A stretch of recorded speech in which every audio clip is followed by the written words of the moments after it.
Comic book fans out there, issue number 934 from Detective Comics just recently came out. DC Comics has decided to go back to the original numbering for both Action Comics and Detective Comics, meaning that we're going to be reaching issue number 1000 for both of these series very soon, especially being that we're going to be getting 2 issues per month for both of these series. Of course, we may get a couple extra issues here and there along the way, just because DC likes to change things up. With that being said, this issue was written by James Tynion IV, and it was illustrated by Eddie Barrows. We're going back to basics in this comic book, where Batman is bringing in all of his Bat-family, including Batwoman, who's never really been a team player for the Bat-family. She's always been independent and doing her own thing, and making it clear that she does not work for Bruce Wayne. This issue is changing that. She's not working for Batman, but instead she's a partner of Batman. And Batman reveals his identity to Cassandra Cain, aka Batwoman, to help convince her to be his partner in training the vigilantes of Gotham City. There's an unknown villain taking down the vigilantes.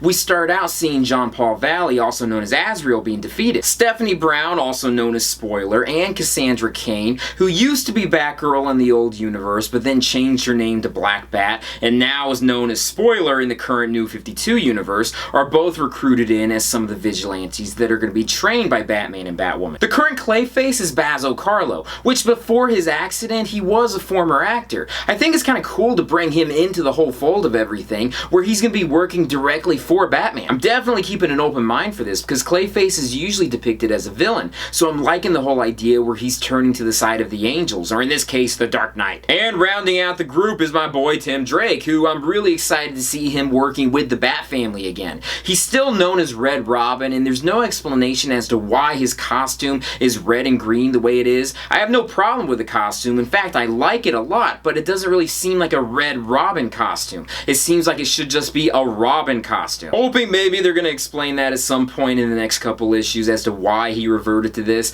I'm assuming that Batman doesn't like jetpacks and he doesn't like all the needless accessories that were part of his previous costume. And the wings for some reason. God, I hated those wings. But very good first issue. Really excited to see how everything's going to be unfolded. Really hoping that we're going to get some development between Orphan and Spoiler, being that they were pretty good friends in the previous universe before the New 52 took place. Not to mention that Stephanie had an on-again, off-again relationship with Tim Drake as well. I also like the fact that Batwoman is going to be working directly with Batman. I respected the fact that she was independent and she didn't need Batman or his vigilantes, but still I wanted to see them as a cohesive Bat family. So great issue, really excited to find out who the main villain is. I do have a theory in the back of my head, but I think that may be way too obvious. I'd rather just wait to see how it unfolds. But this is a DC comic. It is available in just about any comic book store anywhere, or you can download it directly from DCComics.com. So thank you guys for joining me in this review. Be sure to check out my Patreon site, my social media sites, my websites, and everything else out there. Peace, love,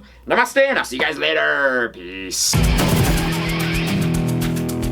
Being that James Tynion is a huge Tim Drake fan, I'm really hoping that he's going to be bringing his character back to the way it was before the New 52 took place. In the New 52 universe, he's really arrogant and full of himself, and it's a character that I just can't really relate to anymore.